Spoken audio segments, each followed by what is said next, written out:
From the Library of Congress in Washington, D.C.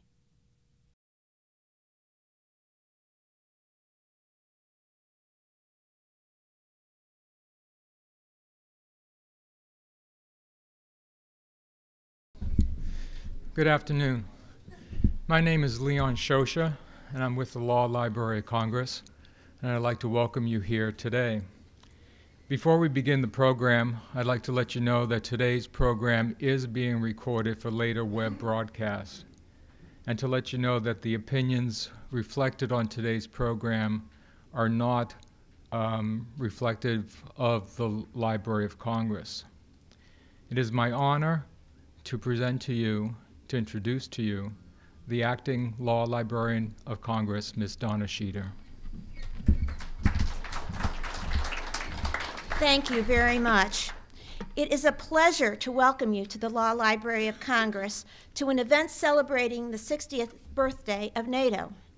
It is fitting that we celebrate a successful collaboration between nations here at the Law Library, as we ourselves are engaged and committed to collaboration projects among nations, as evidenced by the Global Legal Information Network.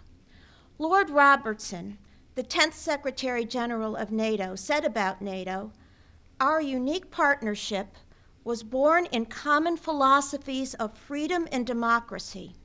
It was forged during half a century's fight against tyranny. Now, it stands as a beacon of democracy, toleration, plurality, openness, and candor in a world menaced by extremism and instability." Today's program will explore some of the legal challenges facing NATO as a result of that instability. Before we begin, I want to thank a number of people for their contributions to today's program. It reflects collaboration between the Law Library of Congress and the Inter-University Center for Terrorism Studies. Hungsha Liu, Director of Legal Research at the Law Library of Congress, as well as Ruth LaVush and Nicole Atwell, Senior Foreign Law Specialists here at the Law Library, were instrumental in the initiation and planning of this program, and we thank them for that. The Law Library specialists provide research and analysis of foreign and comparative law to the Congress, government agencies, and U.S. courts. So it is fitting that we share that expertise through programs such as today's. We are delighted to join with the Inter-University Center for Terrorism Studies to host this panel of experts to discuss the legal challenges facing NATO in the 21st century. It is my pleasure to introduce one of the two co-moderators for today's panel, Dr. Yona Alexander, Senior Fellow at the Potomac Institute for Policy Studies and Director of its International Center for Terrorism Studies, as well as a member of the Board of Regents. Concurrently, he is Director of the Inter-University Center for Terrorism Studies and Co-Director of the Inter-University Center for Legal Studies. In addition, he is the former Director of Terrorism Studies at the George Washington University and the State University of New York, totaling 35 years of service. He has published over 90 books on the subjects of international affairs and terrorism and has appeared on many television and radio programs in over 40 countries. His numerous articles and interviews have been published in both the United States and the international press.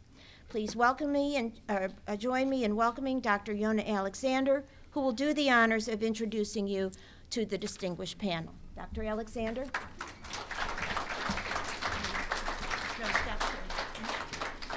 Thank you. Thank you very kindly for your generous introduction. I would like to second your comment in regard to the work here of the Law Library. I think Professor Brenner and I, we deeply appreciate the co-sponsorship of this particular event, and we're very grateful to the Director of the Legal Research and the staff for their work and their support to our academic work for many, many months. The staff participated, for example, in a number of our seminars over the years, and we're grateful for the new opportunity. Now, the academic work, if I may just relate a footnote, in the field of NATO, the area of NATO, is not new, as all of us know. Academics are involved. They simply reflect the situation on the ground. And clearly, during the Cold War, we had to deal with many of the issues that unfortunately we have to deal today, such as weapons of mass destruction.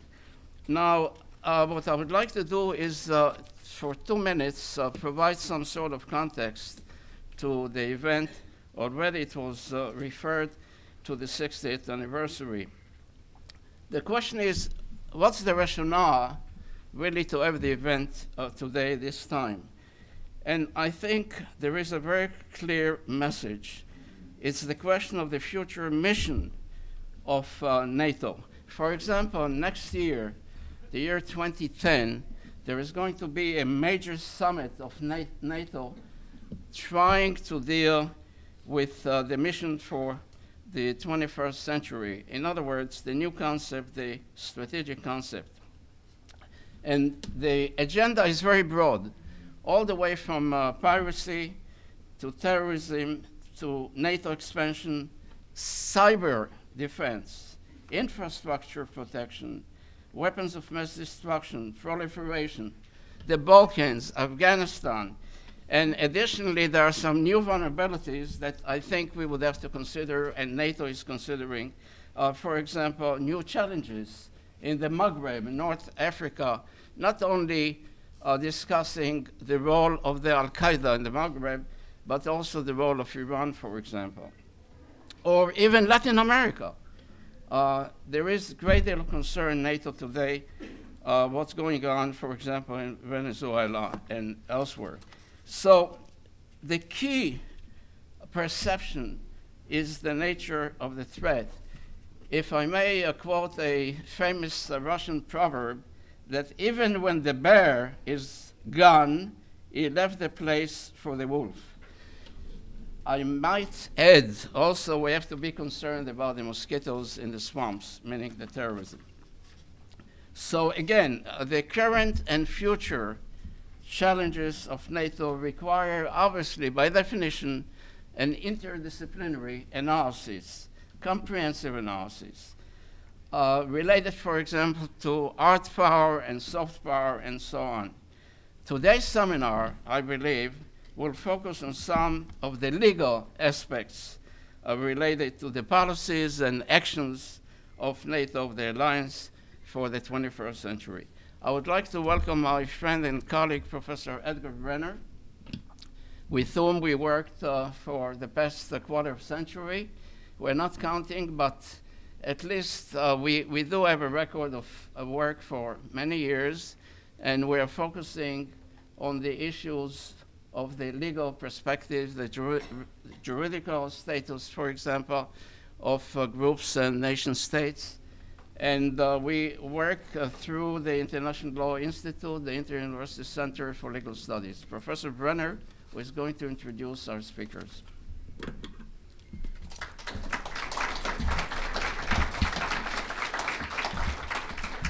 I'm going to invite our panelists to take their places at the head table. The format today is I will briefly introduce each of the panelists who will make their presentation. Then we will have a discussion and comment, and when you're recognized, in accordance with our normal procedure, please identify yourself and your affiliation. You might also be given some thought to asking succinct questions today, because for technical reasons, for the recording to come out correctly, I will probably try to summarize questions and comments for the panel so that the record is complete. The first presentation is by Richard Prosen. He's a foreign affairs officer at the U.S. Department of State. He is the counterterrorism coordinator in the Department of State's Office of European Security and Political Affairs. That office, by the way, provides oversight and guidance on NATO policy matters. Previously, Mr. Prosen was posted to the U.S. Embassy in Bosnia and Herzegovina, where he was the political officer responsible for all U.S. law enforcement assistance programs. And of course, the object of those programs is to assist the Bosnian authorities build sustainable criminal justice institutions. Mr. Prosen has also worked in the aerospace industry and was an officer in the United States Air Force. He has graduate degrees in international affairs and business administration. Mr. Prosen.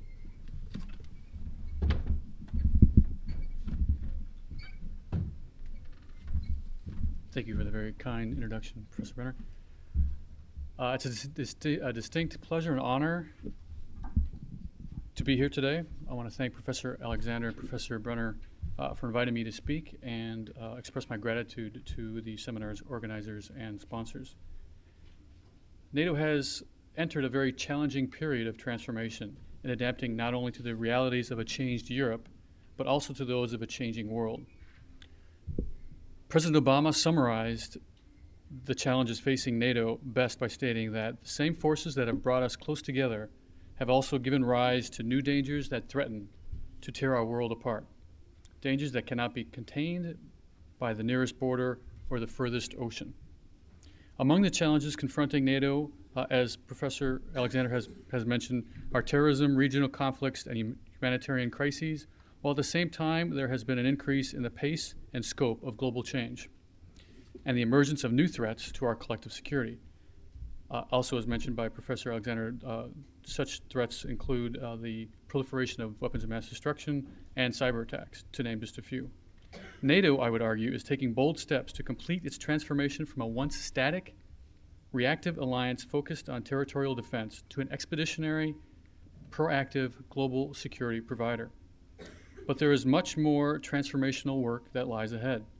As the U.S. ambassador to NATO, Ivo Dalder, recently pointed out, NATO at 60 needs to be a mature, flexible institution poised for a new era. The alliance is at the epicenter of a changing dynamic in global security and politics, a dynamic newly marked by interconnectedness and international cooperation. In my brief remarks today, I will offer a policy perspective on some of the most pressing legal and institutional challenges facing NATO today at 60. After addressing NATO upcoming strategic concept review, that was also mentioned by, I'll go in a little more detail, but briefly mentioned by Professor Alexander, I will touch upon NATO's Afghanistan and counter-piracy missions, discuss NATO's recent institutional reform efforts, and conclude with a few suggestions relative to the alliance's future role in addressing the scourge of terrorism. In order to modernize NATO's mission, allies at the recent April summit in Strasbourg, Kiel, agreed to update NATO's 1999 strategic concept over the next year or so, with the goal of having the document adopted at next year's summit in Lisbon. Our National Security Advisor, General Jim Jones, recently stated that if common defense was the raison d'etre for the 20th century, common security should be NATO's mantra for the 21st century. According to General Jones, NATO's next strategic concept should clearly outline NATO's ongoing role in countering asymmetric threats, including terrorism, violent extremism, WMD and missile proliferation, energy insecurity, illegal shipments of weapons, narco-terrorism, and cyber security. You may have heard that NATO kicked off the strategic concept debate just 2 days ago in Brussels. Former Secretary of State Madeleine Albright, as well as the next Secretary General, Anders Fogh Rasmussen, and a host of other senior diplomats and experts, participated in the event broadcast live on the web, which is emblematic of NATO's, I would argue, emblematic of NATO's increased emphasis on public-private partnerships and enhanced outreach. Next, I'd like to turn to the topic of Afghanistan. Nowhere is NATO more visible or more vitally important than in Afghanistan. With more than 60,000 troops from 42 different countries, the International Security Assistance Force, or ISAF, is the largest and most challenging operation in NATO's history. The main mission of ISAF is to support the Afghan government in the maintenance of security throughout the country, in concert with Afghan national security forces, while helping to develop the Afghan national security forces through mentoring, training, and equipping. Our paramount objectives in Afghanistan are clear. We aim to disrupt defeat and dismantle al-Qaeda and the Taliban, and ensure that Afghanistan is secure for the Afghan people. Specifically, our near-term goal is to reverse the Taliban's momentum over the next 18 months. The international community has made an enormous commitment to our Afghan partners, and success is essential. Consistent with the Obama administration's diplomacy, development, and defense policy, the additional surge of U.S. resources, both military and civilian, is aimed at helping diminish violence and eliminating insurgent support while creating space for economic and social development in Afghanistan. The goal is to build up the Afghans' capacity to secure and govern their own country, while empowering the country's leadership and helping develop the institutions necessary to do this. The upcoming presidential and provincial council elections in August, the first elections in Afghanistan since 2005, might provide an early opportunity to gauge whether the new approach is beginning to show signs of bearing fruit for Afghanistan's citizens. Given the topic of the seminar, I would like to turn now to a few of the legal challenges NATO faces with its mission in Afghanistan. Due to, in part, uncertainties related to security within securities within Pakistan, NATO has taken several steps to open a northern transit route through Central Asia for the transportation of supplies into northern Afghanistan. At the April 2008 NATO summit in Bucharest, Russia offered to allow allies to transport non-lethal goods overland to Afghanistan. Earlier this year, the United States began to ship supplies to Afghanistan through Russia under this arrangement.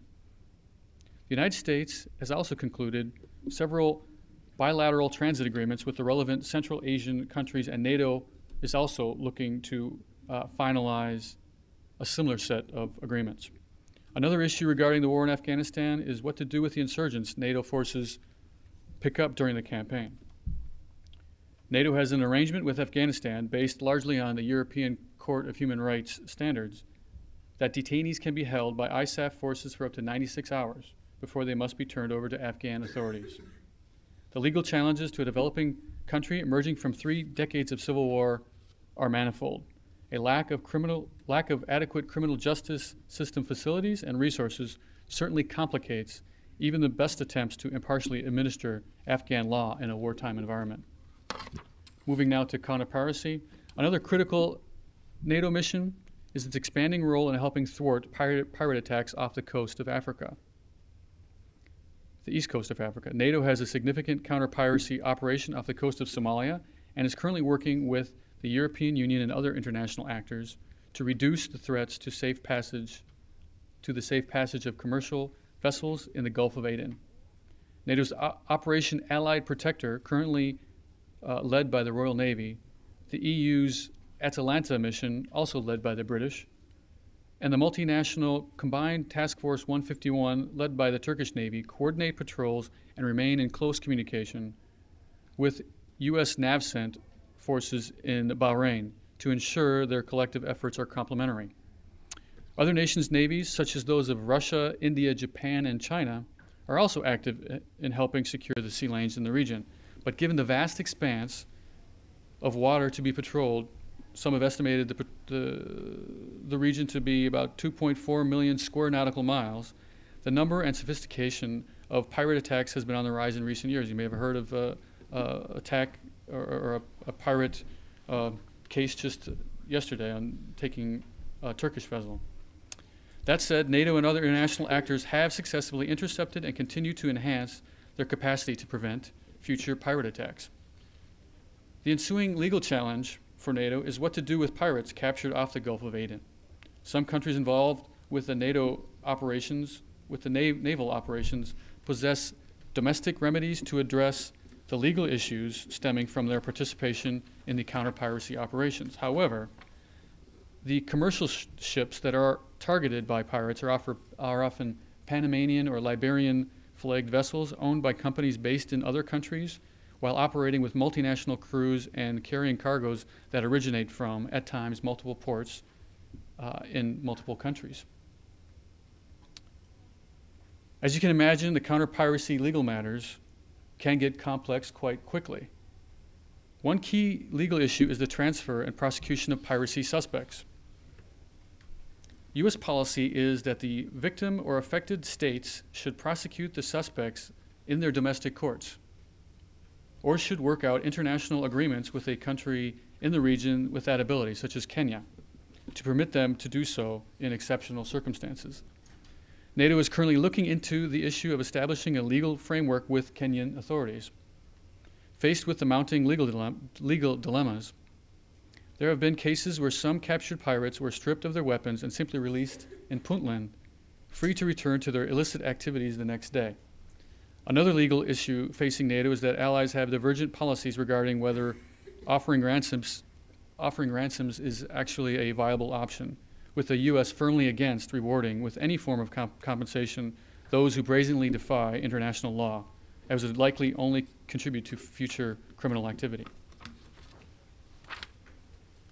Last year in Germany, President Obama said that now is the time to join together through constant cooperation, strong institutions, shared sacrifices, and a global commitment to progress to meet the 21st century challenges. Elaborating on the President's point about strengthened institutions, NATO has recently embarked on a far-reaching internal review exercise to modernize the way it conducts business. Reforming how NATO operates on a day-to-day basis is critical in order to help the alliance succeed in its most critical missions and implement the new strategic concept. The current reform work underway is looking to improve NATO's decision-making processes, enhance the efficiency and effectiveness of its institutional structures, and allocate resources optimally. But administrative changes, however important, can take you only so far without equally significant changes in policy. And since I handle the NATO counterterrorism policy for my office, let me suggest a few specific changes that allies may wish to ponder to broaden NATO's overall contribution to the fight against terrorism. I must say that these views are my own and not necessarily those of the State Department nor the United States government. Without prejudice to the just launched strategic concept review, I feel strongly that the alliance could take a more proactive and programmatic role in countering violent extremism and radicalization. As a values-based institution transforming to meet 21st century security challenges, NATO has an untapped potential to contribute to the war of ideas in both substance and message.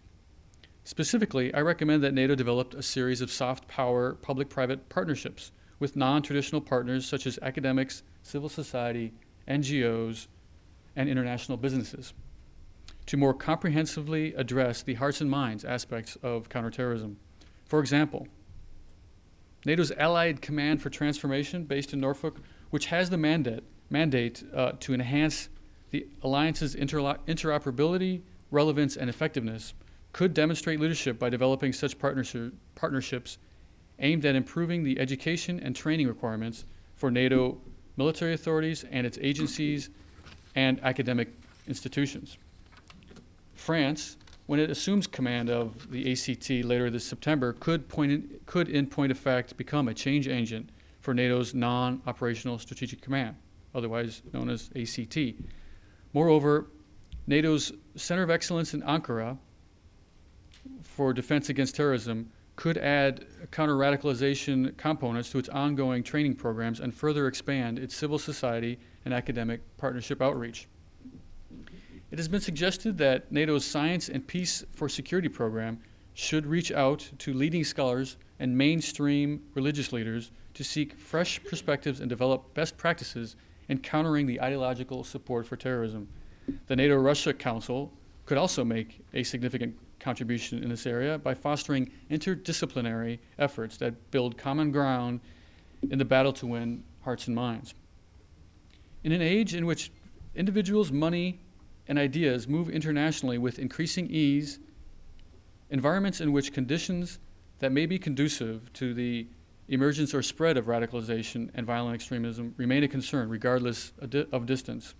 In response, several countries, including the United States, have begun to work together with regional bodies and civil society organizations to support and help fund programs in third countries aimed at promoting political participation, civil rights, the rule of law, and sustainable development. A UN report released last October recommended the following counter-radicalization efforts. Some of these might be considered for possible NATO programs. These include training and vetting agencies involved in implementing counterterrorism and counter-radicalization policies, developing youth education and internet programs, and conducting prison outreach and rehabilitation programs. I would like to underscore that there are several very successful partnership activities already established under NATO auspices, such as the George C. Marshall Center's Partnership for Peace Consortium, Counterterrorism Working Group chaired by Dr. Jay Lebeau, and its Countering Ideological Support for Terrorism Study, currently led by Dr. Cheryl Cross. The ancillary benefit of such efforts is that when their output resonates at NATO headquarters, allied capitals, or locations where NATO is conducting operations, it helps to further spur the alliance's adaptation to the new security paradigm of an increasingly interconnected world facing polymorphous security challenges. It has been suggested that the alliance lacks a well-articulated counterterrorism strategy or organizational doctrine. In 2002, NATO established a counterterrorism task force. But thus far, the CTTF, or Counterterrorism Task Force, remains a body that meets monthly to hold coordination meetings. The United Nations, meanwhile, established its CT Implementation Task Force in 2005 to ensure coordinated efforts across the UN system, and a UN global counterterrorism strategy followed in 2006 to help institutionalize the UN task force's practical work. NATO, in my view, should follow the UN's lead and revitalize its CTTF, giving it a substantive mandate to produce a forward-looking review of NATO's institutional counterterrorism roles, functions, and potential future contributions. The CTTF-led assessment would help shape the alliance's counterterrorism approach over the next decade and could serve as vital input to the eminent persons group that will produce a report for the next Secretary General on the new strategic concept. NATO would also benefit from such a stock-taking exercise that would look at updating NATO headquarters institutional architecture relative to 21st century threats. Such an assessment would be consistent with the vision of the current and future NATO Secretaries General for NATO's institutional reform, and may lead to, for example, the establishment of a new senior-level NATO headquarters post, perhaps a Deputy Assistant Secretary General for asymmetric security challenges or threats, to coordinate and contribute to NATO's counterterrorism policies and efforts. NATO's hard power contributions will remain the focus of its battlefield commanders, but NATO's headquarters needs to undertake, in my view, several institutional changes so that the alliance can more effectively and efficiently contribute to non-kinetic, i.e. diplomatic and development counterterrorism efforts. One final point, NATO will continue to serve a critical role in fighting terrorism, but it also requires additional resources to unleash its full potential across multiple hard and soft power counterterrorism dimensions. In conclusion, then, NATO's role and credibility as a global security provider in the post-Cold War era will be determined by how the alliance performs against the full spectrum of 21st century challenges. As Ambassador Dalder also noted recently, we live in extraordinary times. We're combating an economic crisis of historic proportions. We're fighting a war in Afghanistan 4,000 miles away from the core of the Euro-Atlantic area, and we're confronting threats that will define the 21st century. Threats like violent extremism, proliferation, insurgency, piracy, and cybercrime. Terrorists do not recognize territorial limits, pandemics know no borders, climate change does not stop at the polar ice caps. Hackers are undeterred by local firewalls. To meet these challenges, our goal must be to modernize, empower, and resource NATO so it is able to address the threats we face today and is prepared for tomorrow's uncertainties. In conclusion, then, I would like to draw your attention to a critical observation made by former SACEUR General Roudik, who noted that our adversaries in Afghanistan sustain their activities in the gap between the capabilities and the capacities that the international community and Afghan people have and need. In that same vein, I would argue that our future opponents may benefit from the gap between the resources and structures that NATO and our partners currently have and need. Thank you very much. I look forward to our follow-on discussion and your questions.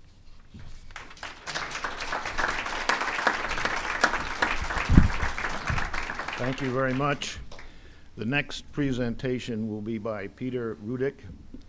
He is an Assistant Director of Legal Research at the Law Library of Congress, where he is responsible for managing the Eastern Law Division, which does research on the former Soviet states. He joined the Law Library in 1996 after a 10-year academic career writing and lecturing on constitutional law issues. He authored a volume on Russia and the Commonwealth of Independent States for the World Legal System Cyclopedia. He frequently testifies before the U.S. Congress and in the U.S. federal courts. Early in his career, he served as a legal advisor to the Soviet government. Mr. Roudik.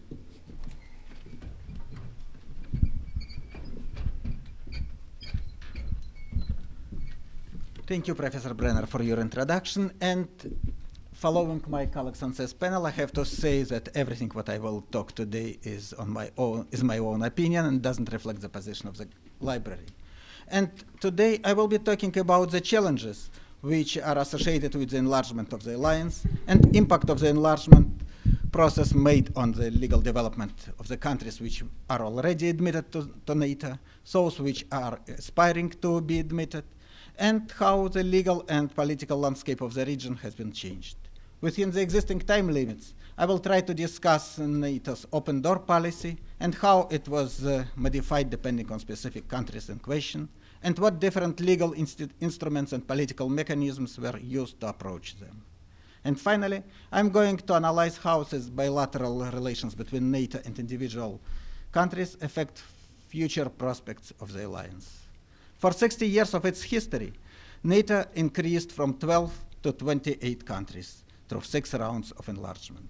The last one occurred since April, when Croatia and Albania were admitted to the bloc, and the former Yugoslav Republic of Macedonia is ready to join the alliance as soon as it will formalize some problems with Greece.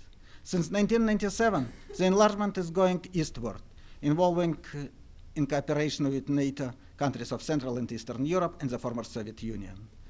In addition to 12 countries which are already admitted to NATO, all of which represent Eastern and Central Europe, 22 official NATO partner countries have also 4 former Yugoslav republics and 12 from the former Soviet Union, those making all former Soviet countries involved through varied partnership ties with NATO.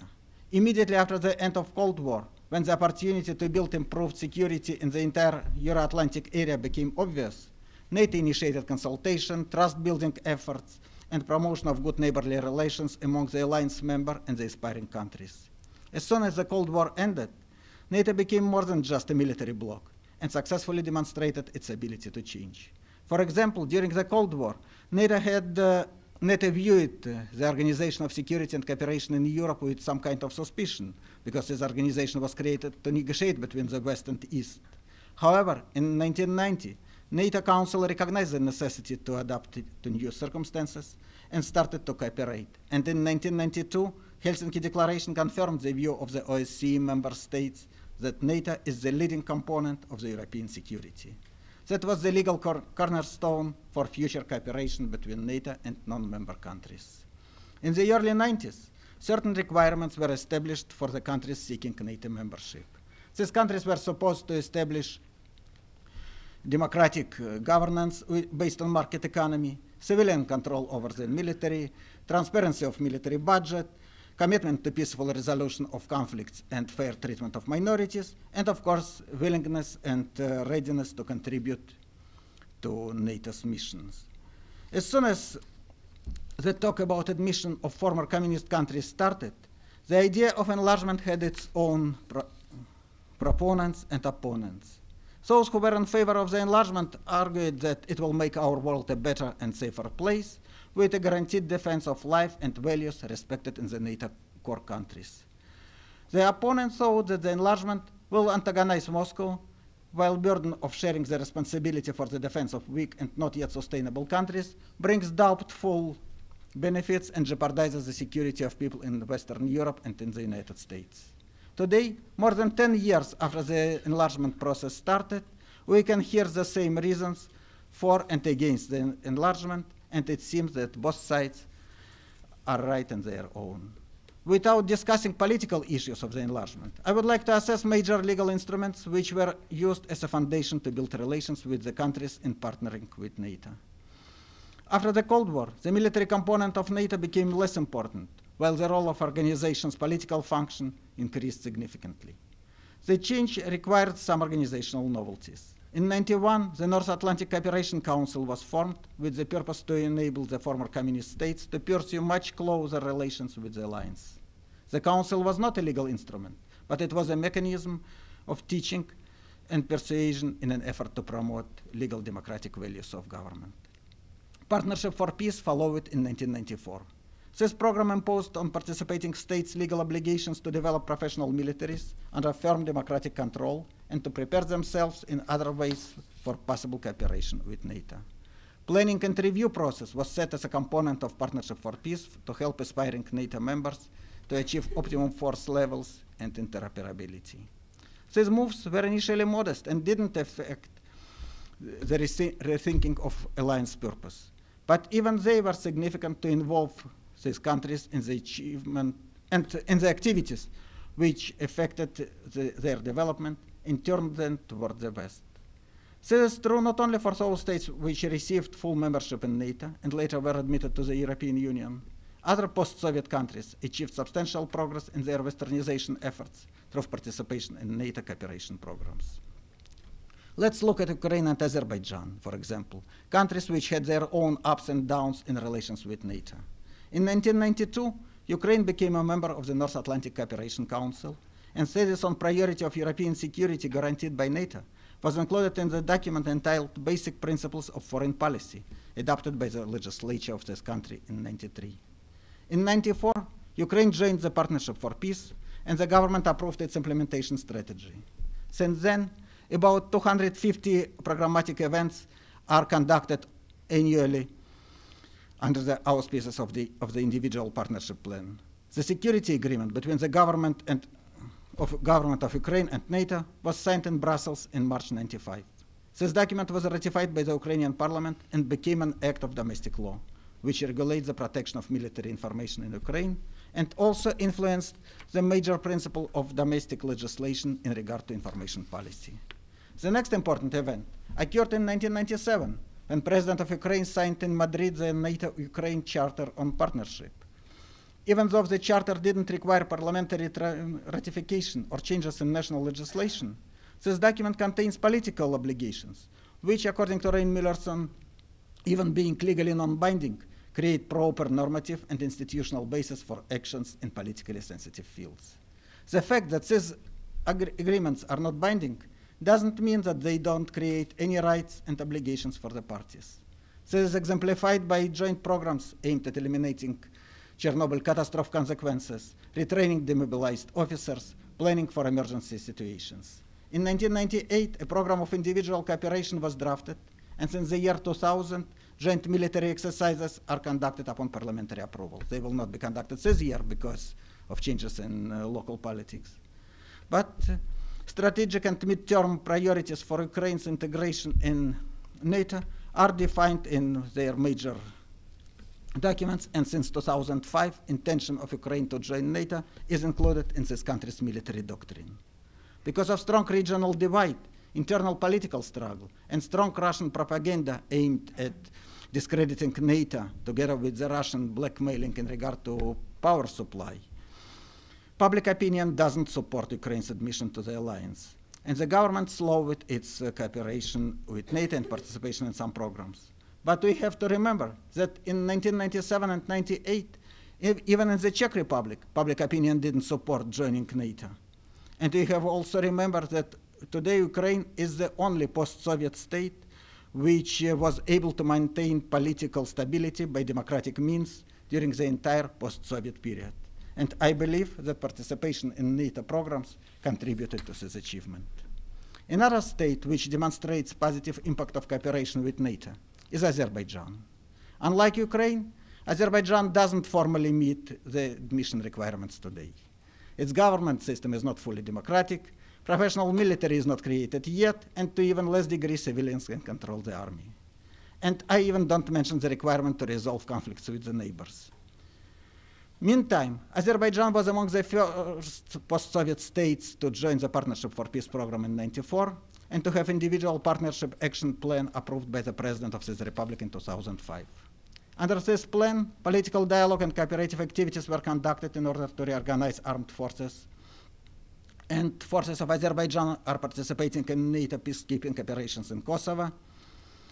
And since 2002, Azerbaijan supported operations in Afghanistan, where it has about 45 personnel and is currently preparing to double its contingent.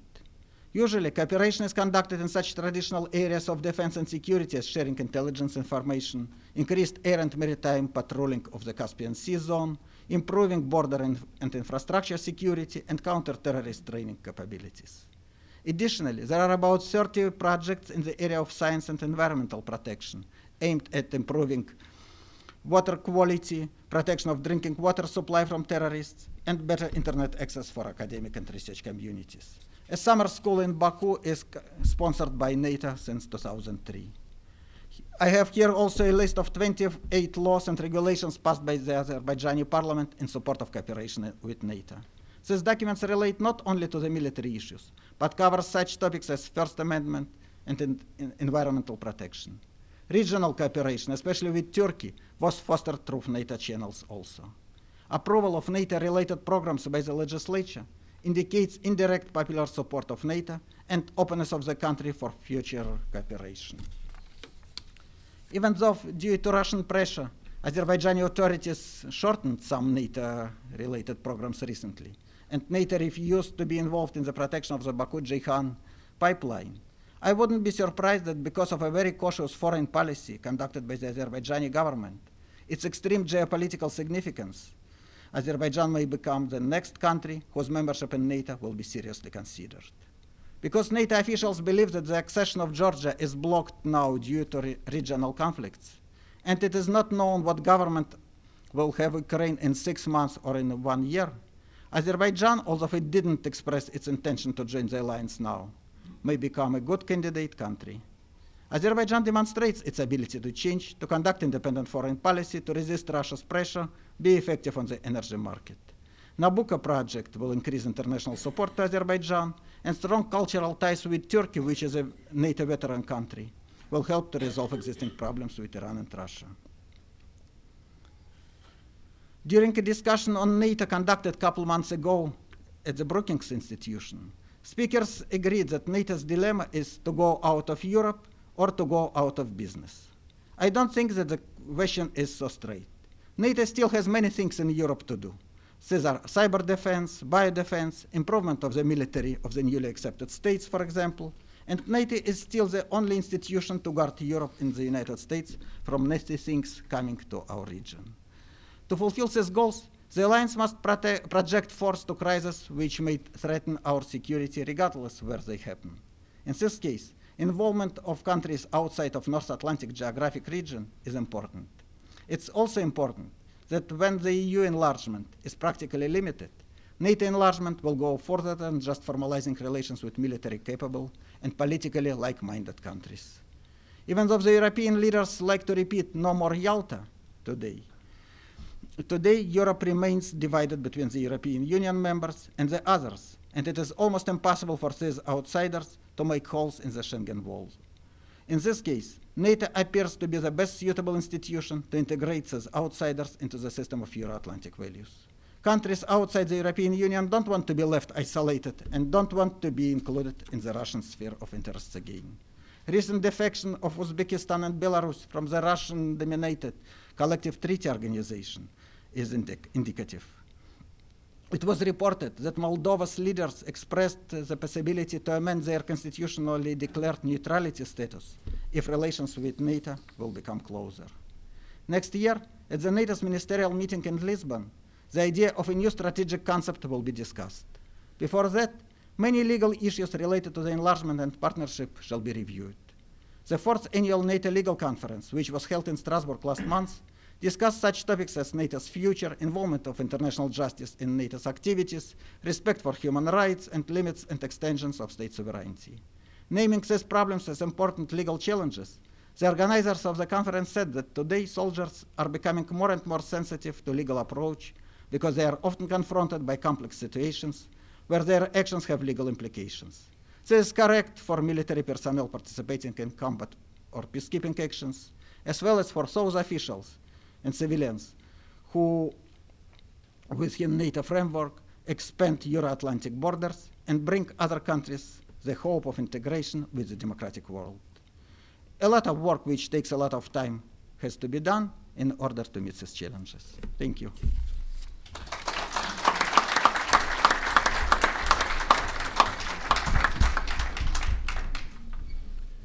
The third presentation will be by Brigadier General Melvin G. Spiese. He is Commanding General, Training and Education Command, United States Marine Corps. Among his many accomplishments, he's a military free-fall parachutist and a Marine combat diver.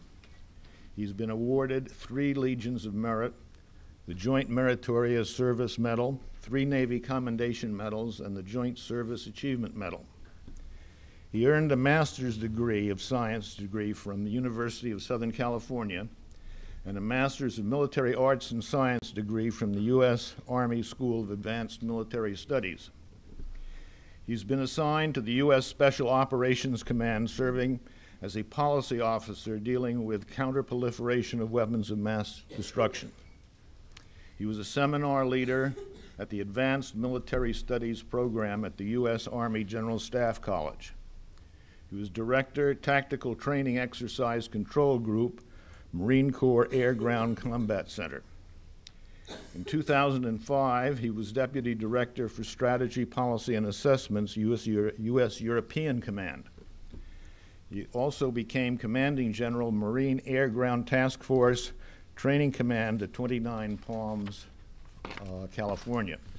And as I previously mentioned, his current assignment is Commanding General, Training and Education Command. Brigadier General Spiese.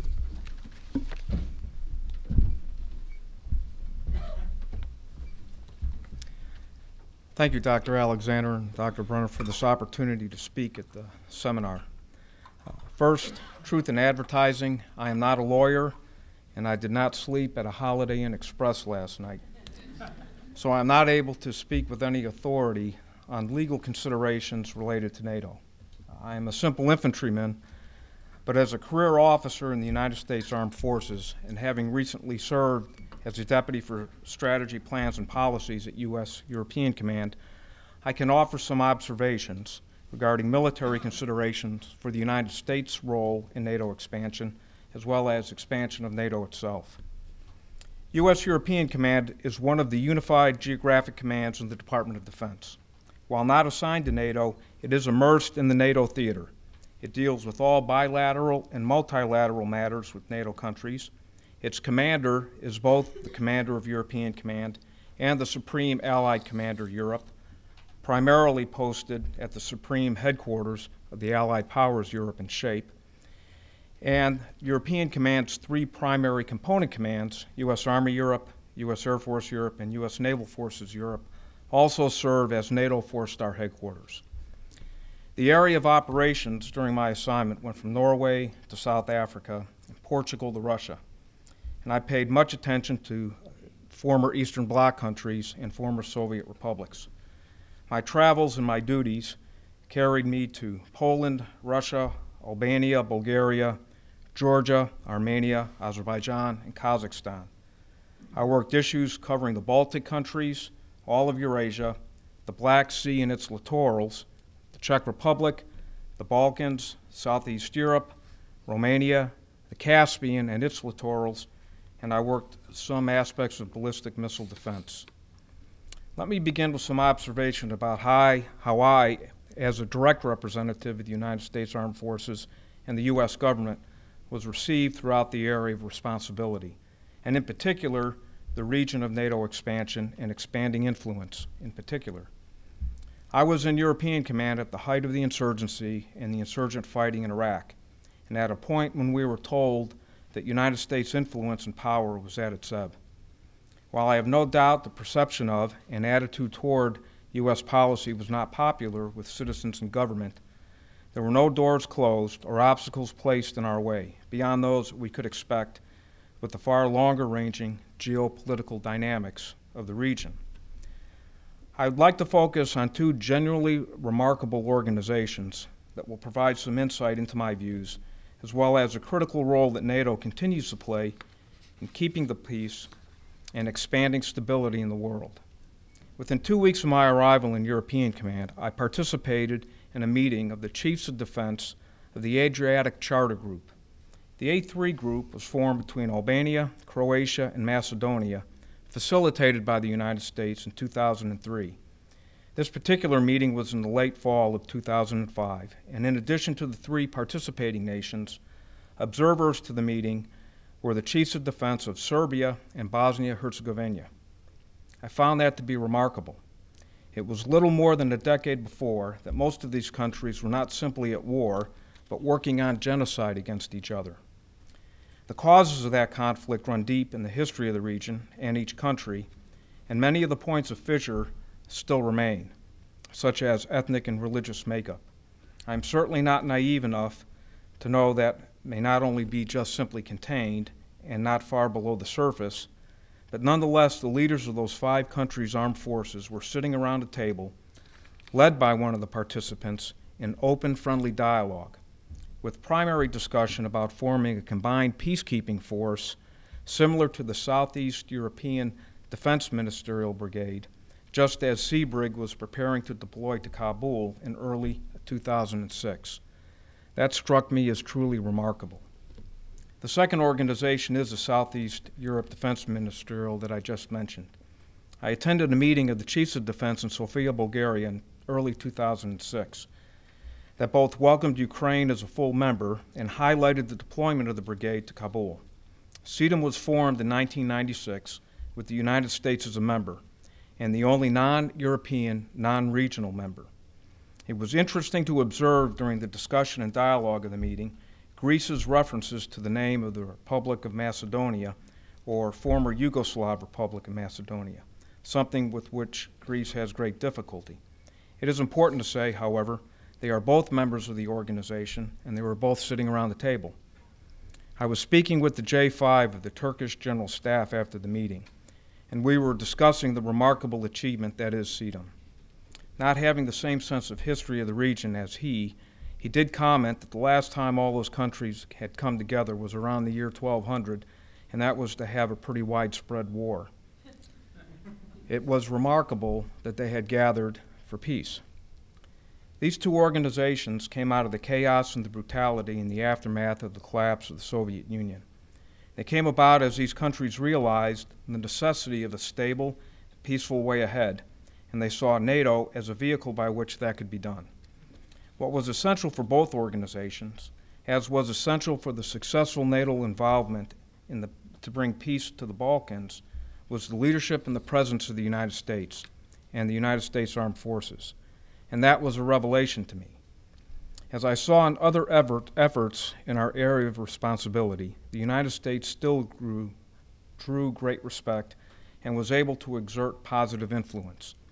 In the case of these two organizations, and in the case of many other European Command initiatives, the strength, capabilities, professionalism of our armed forces, and the general recognition of the United States' fundamental objectivity in its interests provided the forum around which others aspiring to expand relationships westward were able to gather.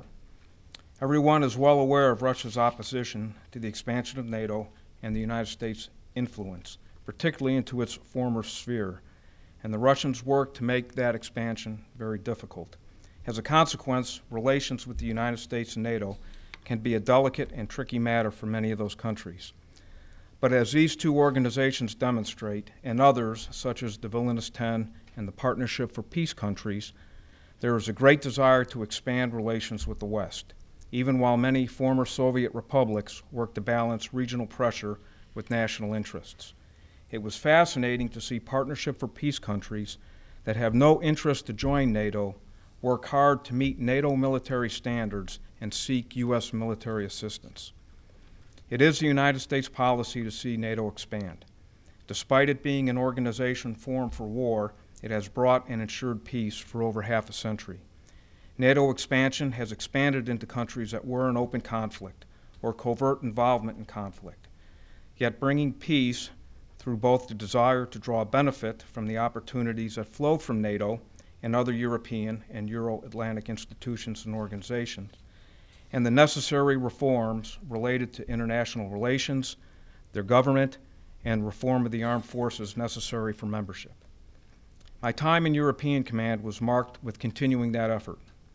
The watch phrase of our thinking and our efforts, a phrase I did not fully grasp at first, but became the driving force behind all that I came to do, is the answer is Euro-Atlantic integration. It does not matter what the question is. NATO's expansion has brought challenges, and certainly the final chapters of the effort are a long way from being written, but the benefits have been huge.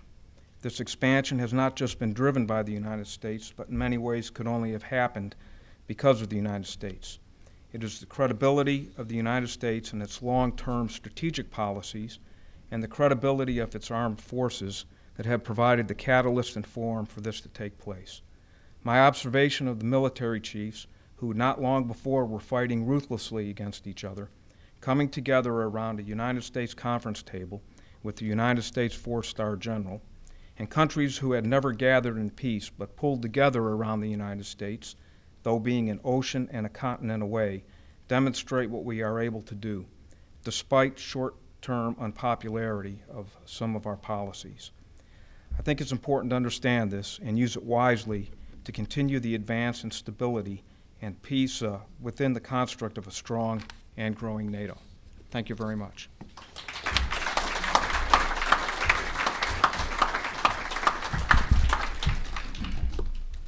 We'll now open the program to comments and questions from the audience.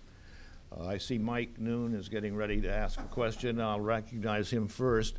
Let me remind you, though, that we don't have a microphone for the audience, so it'll be necessary for me to briefly summarize the questions and comments, and therefore, accordingly, I respectfully request that they be kept brief and to the point. Michael Noon. All right, let me see if I can summarize this. The question for Mr. Roudik deals with the sovereignty challenge in NATO, and I think he's prepared to answer that. Mr. Prosen, the implications of the Convention on Human Rights.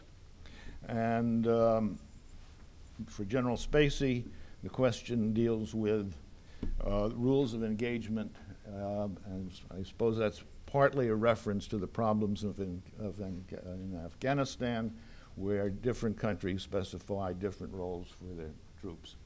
If you could all share in turn the microphone, it won't be necessary for you to come up here to the lectern. Well, since the first question was addressed to me, I will be first. I think the decision to join NATO is a strategic choice of each country. And making this decision, making this choice, each country accepts obligations, political or legal, but these are obligations. And probably political obligations are even bigger because NATO is growing up and is going out of the military sector. It accepts additional components such as security issues, police training, cyber problems.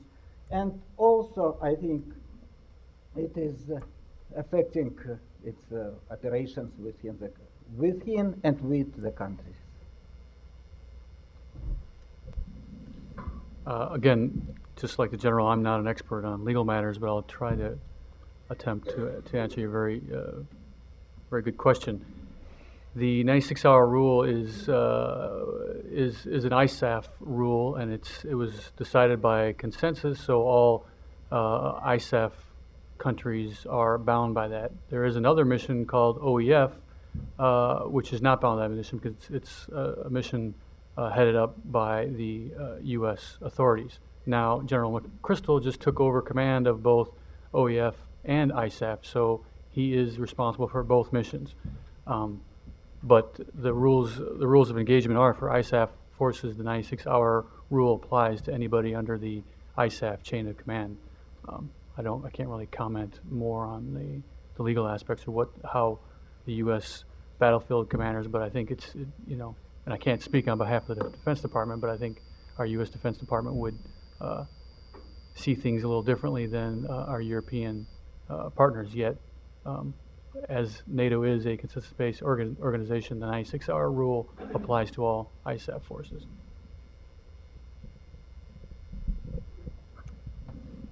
The issue of national caveats, I think, goes further than just simple actions and operations on the ground, but really to national policies, and it's one of the great challenges facing NATO today, and probably the weak point.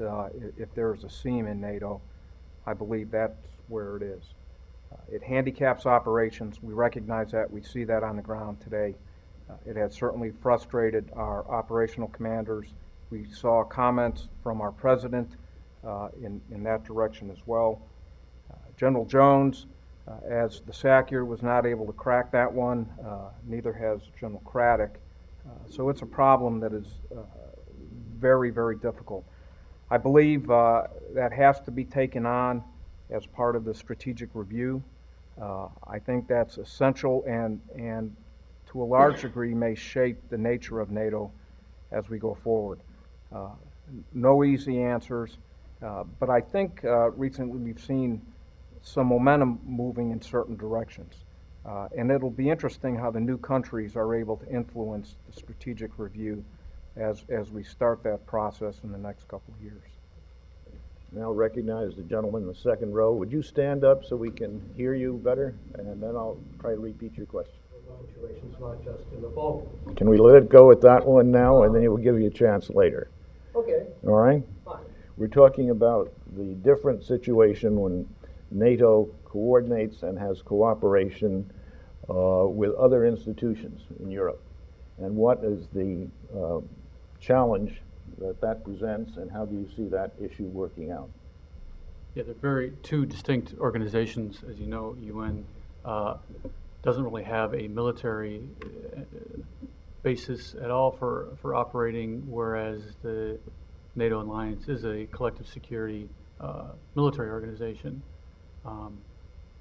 You also note that recently the secretariats of both UN and NATO got together and did form a minor agreement late last fall of enhanced cooperation between the two staffs of the organization. But again, back to your point that NATO, when it operates out of theater, definitely benefits from having agreements in place with the UN, and has benefited, and is, as the ISAF mandate clearly shows, does have quite close cooperation with the UN on the ground in Afghanistan.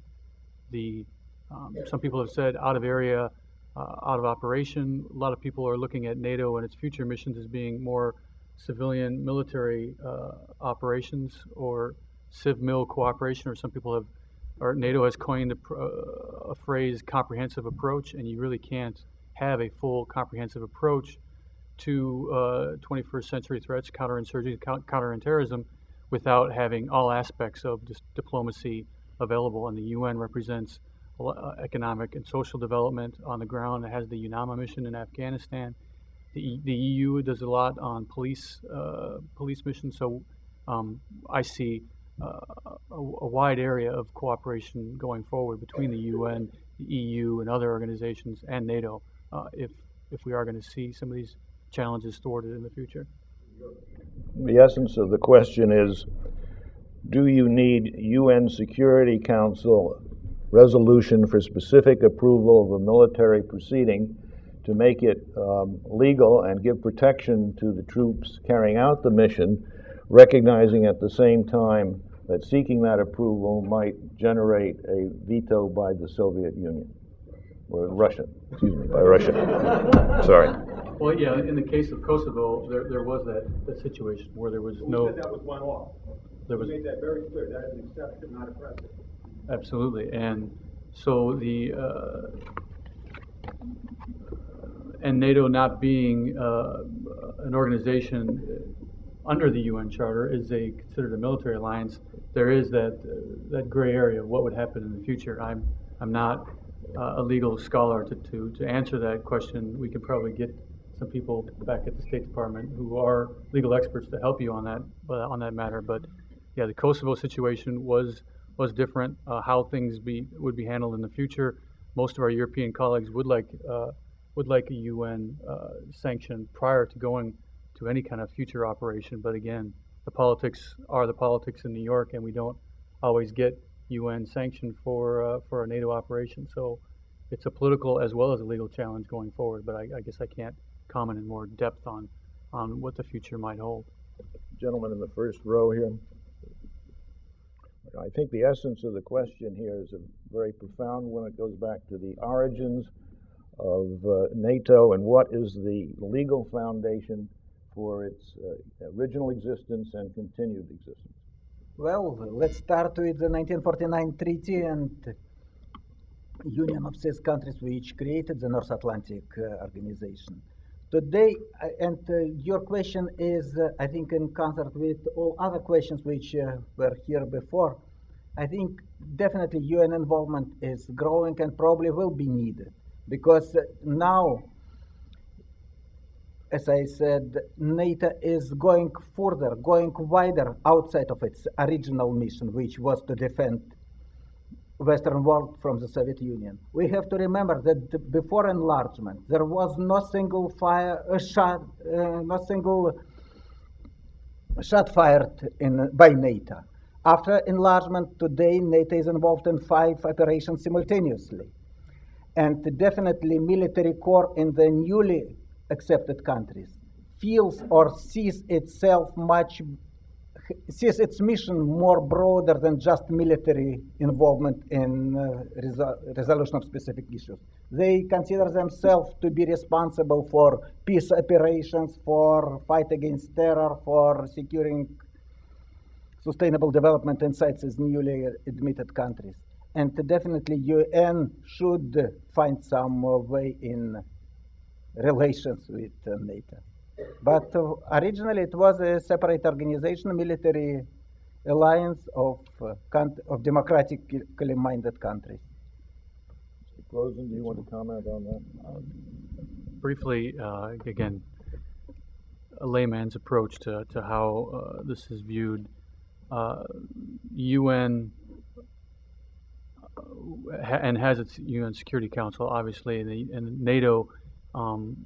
Again, I don't recall the chapter and verse, but there is a clause within the UN Charter, I understand, for collective security treaty organizations to actually exist. So there is kind of an opt-out clause for NATO, and NATO can act within its area of operations without UN approval because it's a collective, it's an alliance. It's not beholden to the UN Security Council for operating within its original mandate, which is, as Peter referred to, the Washington Treaty of 1949.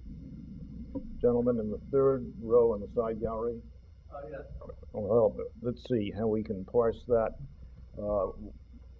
If NATO is going to be a security organization, what problems is it going to deal with when it confronts particular ethnic groups both in the European theater and in more distant locations? Mr. Roudik? Well, I think there is not only a legal problem, but a political problem also. What for are these countries joining NATO today? Are they joining NATO to send their troops to Afghanistan? Or just to get defense from the United States in case of their problem? I saw reports of journalists who visited Georgia during the last war. I think it was mentioned in your article, Mr. Kober, that when, or maybe I'm wrong, that when foreigners contacted with Georgian officers during this war, their first questions were, where is the United States? Where is NATO? Where are NATO officers? Why they don't defend us? And I think it is not dissident population. It is official population. It is military corps of the countries which are striving to become NATO members. But their interest is very pragmatic. And certainly requirement to resolve conflicts by peaceful means, resolve to secure fair treatment of national minorities in the countries which are joining NATO is a requirement and remains a requirement. Those countries which were admitted to NATO proved that they are able to maybe not solve completely, but they are on a right track in the resolution of such issues, like Hungary, for instance, or Slovakia. Hopefully it will be a good example for other countries also. Mr. Prosen? Yeah, I would just mention that your question goes right to the heart of why are we doing a strategic concept review right now. The strategic concept review is the strategic concept is the senior-most document that NATO authorities, NATO military authorities, NATO political authorities use as a guiding document for the overall alliance.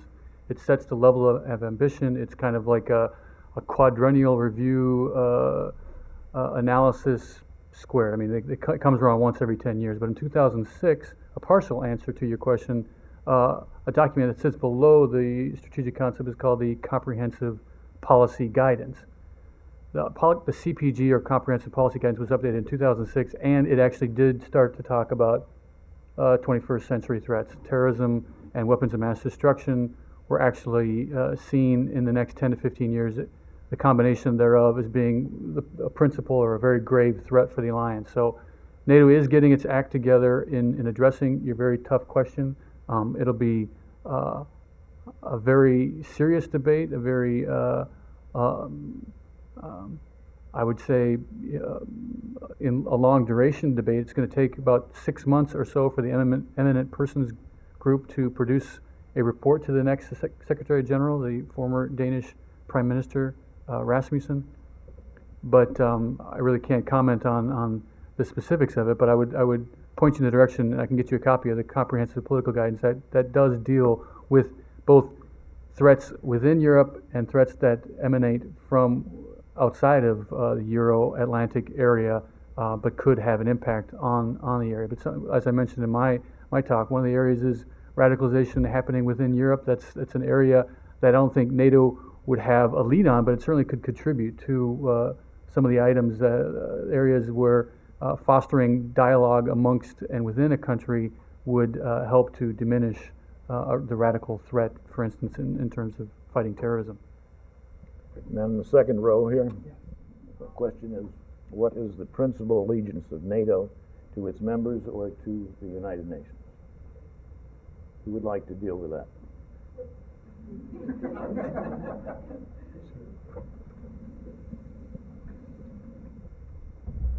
I think without question, when you read the treaty and you look at the vehicle that drives NATO, it's certainly to its member states.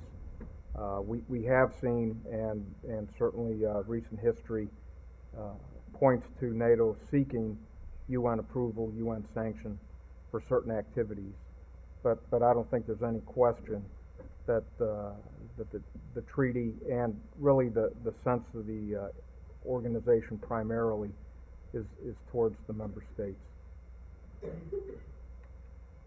Yes, right here.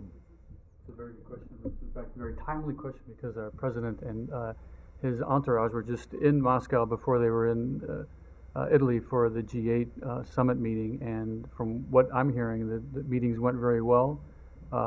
President Obama met with President Medvedev as well as Prime Minister Putin, and they discussed the whole panoply of issues. In fact, issued a joint statement on a very many areas where we intend to follow up on and have closer cooperation. Again, I'm just a junior diplomat. I'm not speaking on behalf of the State Department, but it seems to me that there are very many areas where we can cooperate with the Russians on. I focus on counterterrorism, so that's an area. Weapons of mass destruction and non-proliferation, implementation of UN Security Council resolutions.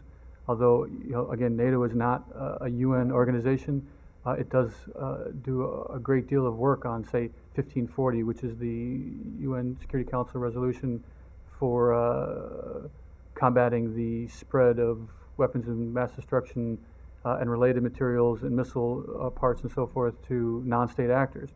So we see a very wide plate, if you will, of areas where we can cooperate, including Afghanistan, counter-narcotics, which is a threat for the drugs flowing through Central Asia, in Iran, and up into the former Soviet space and into Russia. So there's a lot of areas where we can see in cooperation. I also cover the OSCE portfolio in my office, and that is an organization where NATO is a member of something called the NATO-Russia Council. So it's kind of a bilateral. It's NATO 28 countries plus Russia, so it's NATO 28 plus one. And they just restarted talks, and there's a whole program of cooperative areas. But within OSCE as well, there's the U.S., there's Russia, and 54 other countries. There's a wide area that we cooperate with the Russians on. But thank you for your question. The question included, as you recall, the deployment of missiles close to Russia. Is there anything you'd like to comment on that subject? Yeah, that's a very. All I can say is repeat what you heard. You may have heard our president say that it's under review and it's a 2 to 3 month study. But more on that subject. But that's not an area I focus too much on. Sorry. There's a component. NATO. Well, it's debated. I mean, it has been worked to some degree within NATO, and we have sought dialogue with NATO in moving forward on what are bilateral arrangements with Poland and the Czech Republic. Now, we are in dialogue with NATO. NATO has been considering and looking at missile defense for quite a while. They've not made the sort of progress the United States has made. So we have been talking with NATO. We certainly see that the presence of ballistic missile defense in Europe as providing security for NATO allies and NATO partners. And if there were to be a NATO ballistic missile system approach policy, ours possibly could be arrayed with that in some way, shape, or form. Yes, over here. The question is, what, in your view, is missing from the NATO treaty to make NATO more effective? I think in regard to enlargement, everything is fine. It promotes open door policy. It is not limited to the North Atlantic area. So, and as I said during my presentation, I think it's great that it is probably the only, for now, way for integration of countries and promoting democratic governance in the other regions. I would agree. I don't see a need for constitutional change. I guess it's more of a fine-tuning of the strategic concept, which obviously sits below the Washington Treaty. It's more of the Washington Treaty is, I think, 13 paragraphs and it fits on one piece of paper, maybe a page and a half. And I guess I haven't committed it to my memory, but I can say that when having reviewed it, it does cover a very broad area. It was, as people know, established in '49 to impact or to address the Soviet threat. So there are economic provisions. There are obviously defense provisions. It's quite a wide-ranging document that I wouldn't see that need to be changes. It's more of how to fine-tune it, how to fine-tune NATO's approach to implementing the Washington Treaty, which is done through the strategic review process. I think from a military perspective, I would agree with that. I think our observations over time, and in particular maybe the last decade or so, are the bilateral, individual national sovereign decisions as it relates to defense spending, defense appropriations, configuration of forces, capabilities, those sorts of things. I think we would like to see a little bit more robust NATO in that regard, but that's sort of difficult as we are talking about individual national policies and issues of sovereignty. And it really would have to be, I think, through the strategic review that the partners agree to certain policies or thresholds. Gentleman back here in the second row, if your question is still relevant, you have your chance now. Yes, thank you. Or the essence of the question is, to what extent can NATO act without the consensus of its members, and what issues would such action present? Very complex and very good question again. The NAC, the North Atlantic Council, does operate by consensus, and again, speaking on my own behalf, I can't see that changing. It's the supreme decision-making authority for all allies, and if we're asking allies to expend life and limb and bring treasure to a foreign theater or intra-theater conflict, I can't see that being done by anything other than consensus. Now, NATO is a very cumbersome organization. I think I reflected something about how the decision-making processes are trying to be addressed.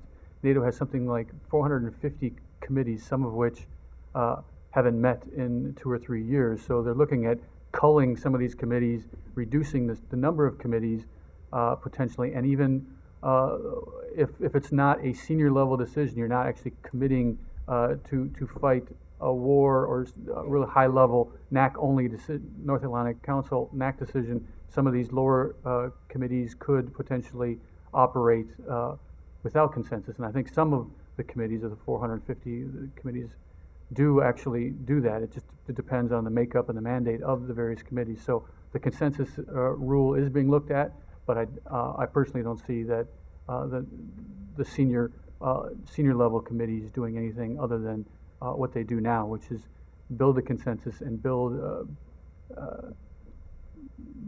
a strategic view on a problem, an issue, and deal with it as a whole, as an alliance. And the other member of the panel want to comment on that issue?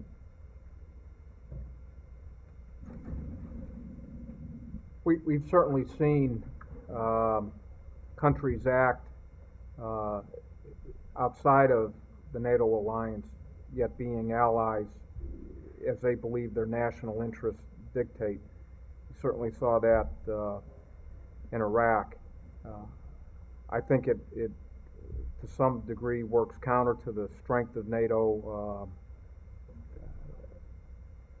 So individual nations or groups of nations can make decisions as necessary, and maybe not necessarily be limited, although there are certainly complications that arise from that. But I don't think we're going to see consensus decision-making depart for, in particular, significant issues anytime soon. We have additional questions. Professor Alexander? Just one of the questions. It relates to other questions and comments about the nature of the alliance. And the bottom line about the whole evolution of NATO is it was an alliance of defense because of the perception of the threat at the time. And I think a point in the history of NATO that really is remarkable is the 9/11 attack. Before the 9/11, the perception was attack against one is attack against all, under Chapter 5. And after 9/11, this was the first time in the history of NATO that Chapter 5 was actually activated, implemented.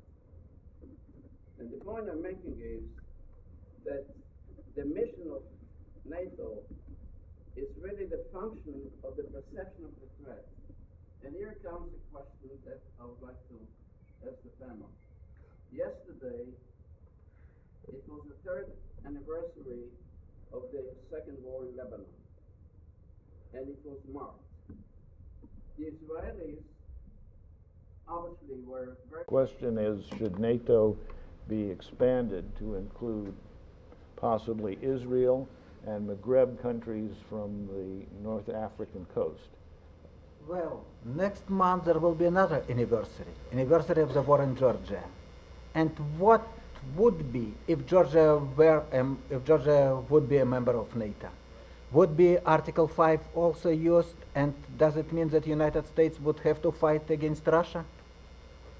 That's the question, and this question is not answered. And as it was,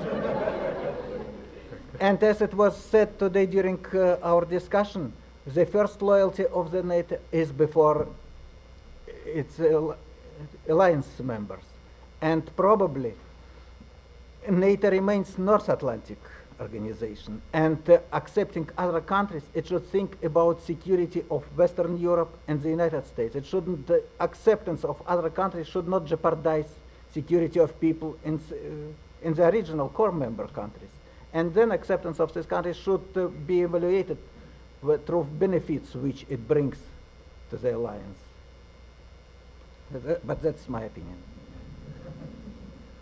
It's a very good question too, and my opinion would be that NATO has conducted outreach to many partner countries. There's the Partnership for Peace organization. I think it's some 50, well, NATO is 28 countries, and if you take all PFP countries, that's another 22 countries.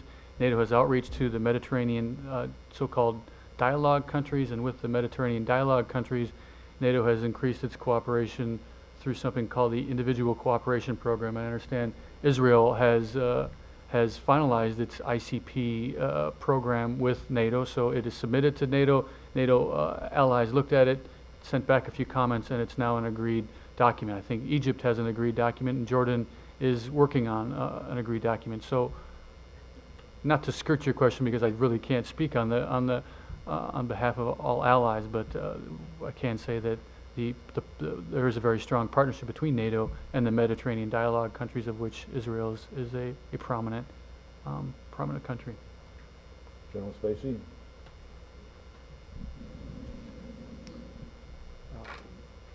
Israel was one of the countries in our AOR and worked a lot of issues related to Israel, watched the Lebanon war very closely,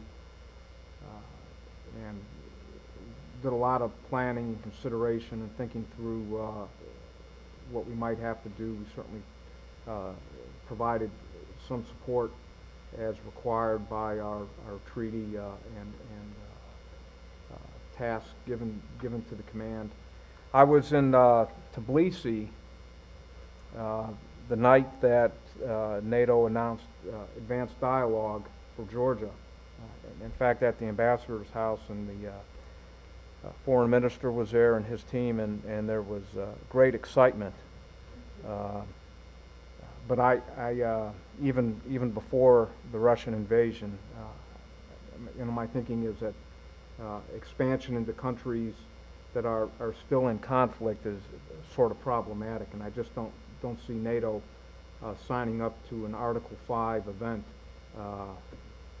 with the new partner coming in. I think that's reality, but I also think it's one of the key aspects of NATO's requirements for membership are cleaning up international problems.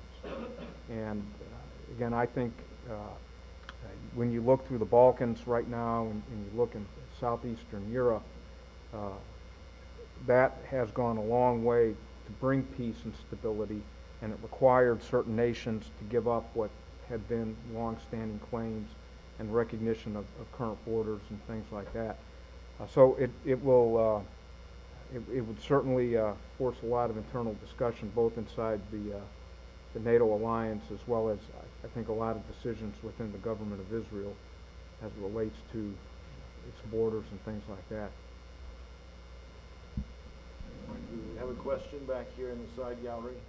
What is the consequence of the feeling of isolation by certain Eastern Bloc countries, and where do they feel their principal alliance is, and what risks do we take if we try to draw them away from what may be a natural affinity to Russia? I think these countries, first of all, want to be associated with Europe. Europe for them is a symbol of better life, and they want to be there. European Union is closed for them. They understand it perfectly. NATO is another door which they can try to open in order to get access to all benefits which can be associated with participation in European institutions, including development of the military staff. How do they want to be with Russia? Some yes, some not. Some are pushed and pressured by Russia. Will they, as I said, they indicated some fear of Russia and in some cases obedience to Russian requirements, like it was with Azerbaijan recently, and they slowed down their involvement in NATO program. In regard to whether Russia will respond,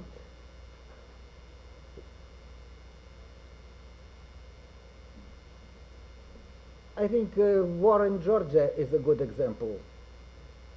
We can always say, what if we were there, if Russia would be more offensive, and what will be done by also by neighboring countries also. So it's a difficult question. General Spiese, do you have any other comments or questions? Over here, please. Over here. The question is, what gives NATO the legal right to impose its views both in Europe and in countries outside of Europe? And does that extend to a similar precedent that might recognize regional associations in such places as South America? Mr. Roudik? I think, first of all, the willingness and readiness of these countries to take obligations and contribute to NATO, to contribute militarily, contribute according to all other requirements. So the South American countries could do the same thing and say, we're going to enforce our values on the whole world, that'd be okay.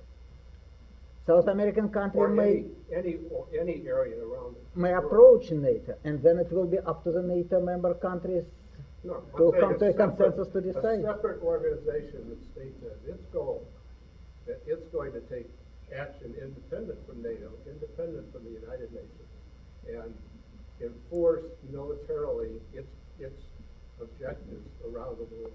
Would that be in accordance with the same legal right that allows NATO to do that? And then I think we have to bring again mechanisms of cooperation between this organization, NATO in this case, and the United Nations. Maybe. So there is no answer. I think, yeah, there is no direct answer to your question. But there is the realization that there are threats across the world. Some people call them global threats. They're global as well as they're local threats that emanate from outside of a region that can impact security within a region.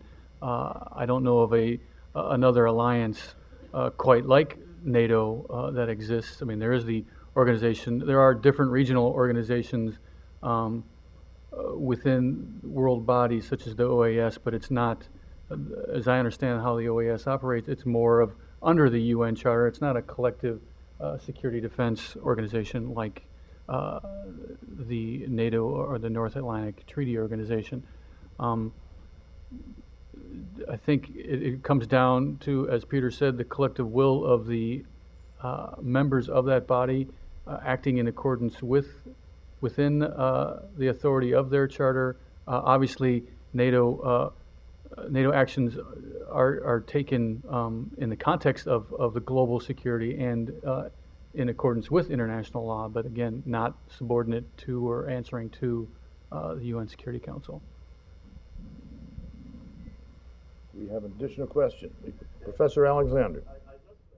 The question is NATO nourished by UN Article 51, which gives it a very high degree of legitimacy by virtue of its reference to the United Nations? Answered, Professor Alexander. Say amen. Do we have additional questions? The essence being that NATO draws authority not just from Article 51 of the UN Charter, but from natural law, which reflects the authority of sovereign states to act in their own self-defense. Additional comments? Sure, there's one in the back. Was there one back there in the last row? All right, the question is, are steps being taken to prevent NATO from becoming an intimidating factor to other countries, either in the region or near the region? There is another opinion that with this enlargement, NATO is becoming more vulnerable. It weakens itself because of taking weaker countries and taking responsibility to raise their military capabilities to the standards accepted by the alliance. And many of these countries are still provocative. They are still in a kind of conflict with neighboring countries, or may provoke conflict with others. And it's not becoming intimidating. It's, I think, for now it is a kind of finding a right balance for future development. And consensus is a kind of a overall ameliorating factor as you bring countries together with different perspectives to the table, yet they share their national, they make their national interests known, yet they share a common bond by having joined the NATO alliance. I think it tends to not necessarily make NATO a more warlike organization, but a more political, military, collective security organization, that you start to see more points of view. And yes, getting consensus at 28 is more difficult, yet, but it also is a way to share these ideas across countries, across cultures, across different historical perspectives. So my view is that NATO expansion has been a good thing. It's been a transformative engine for NATO. The new Eastern European countries that have joined NATO have been very active, engaged participants in NATO dialogue, NATO policies and procedures, and have actually spurred NATO to take on issues where it may not have addressed these issues before, if it was just kind of a Western European and Northern Atlantic organization. So it's, to me, been a not only ameliorating factor, but it also very positive cross-cultural experience as well. Second row here. What is the relationship between the possible creation of a joint European army and the expansion of NATO? That's actually been kind of in existence for a number of years now, and it has forced dialogue between, in particular, NATO and the European Union in that regard, primarily because the forces that would be committed to European Union actions or a European response corps are also forces that are committed to NATO. I think the United States is the only, or one of the few, that doesn't have everybody completely, totally committed into the NATO command structure. We obviously have forces in Korea, we have forces in Japan that could always be globally sourced into something, but are not under the NATO command structure. I mean, that has been an ongoing issue for years. I don't think our government sees that as a problem. Obviously, there are concerns about the availability of forces, as NATO does have forces kind of on call. I don't know that that's problematic. I think there were concerns when the issue first came up years ago. I don't think we're seeing that as an issue right now. I don't think NATO considers it to be a threat in any way, shape, or form. I would agree with that. And just recently, the France as a nation has reintegrated itself into the integrated military command of NATO as of the April summit this year. So we only see going forward as France, as I mentioned, will take over one of the two commands. There are two strategic commands. One is Allied Command Operations, SACEUR, and the other is Allied Command Transformation, based in Norfolk. So the French will take on the leadership role there here in our country in Norfolk, Virginia. So we see that as a positive development. We see that as a bridge to the future, and maybe enhanced rather than competing cooperation between NATO and EU, but actually enhanced capabilities across Europe and increasing the defense expenditures, as General Spiese said earlier, that we'd like to see more commitment to defense in some of these European allies, increasing their level of GDP per capita spending on defense to go up, and we see this as a positive development. It seems to me the number of questions is sort of running down. Maybe it's about time to thank our panel for their participation and to thank the audience for their questions, comments, and participation. I also want to inquire if anybody from the Law Library of Congress would like to make any closing remarks.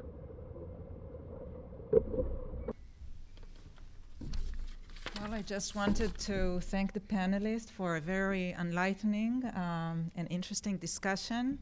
I'm sure some of us in the audience are very knowledgeable. Some of us were less, and we are more knowledgeable after this discussion.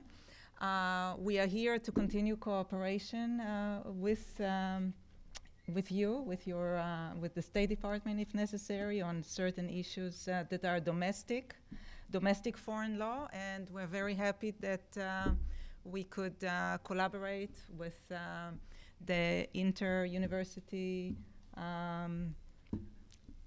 Center. And thank you for coming. Thank you all. The proceedings are... This has been a presentation of the Library of Congress. Visit us at loc.gov.